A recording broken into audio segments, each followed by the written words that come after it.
At the end of the interview, the panel may ask you whether you have any questions for the interviewers themselves. Ask them an intelligent question.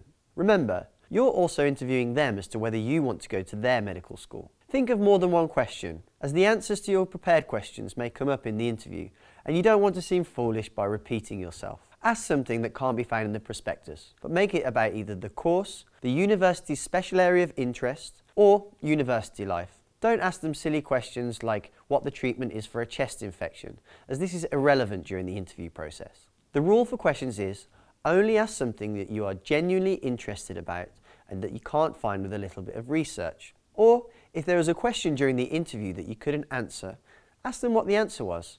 For example, say, "I'm curious to know what the answer for that question that I couldn't answer was. Would you please mind telling me?"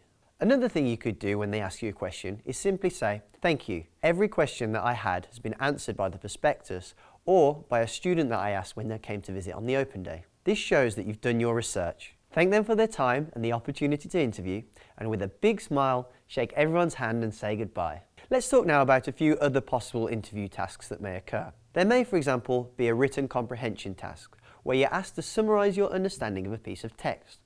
Obviously, do your best, but unless you do really badly, it will not contribute massively to the decision, so don't worry too much about it.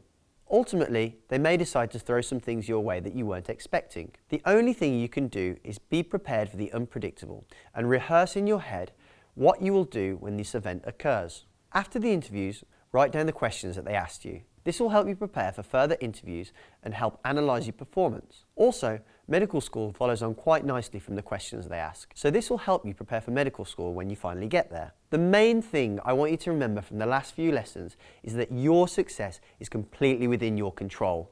It's up to you to be as prepared as you possibly can to make sure that you secure your place at university. You're almost there. Keep going.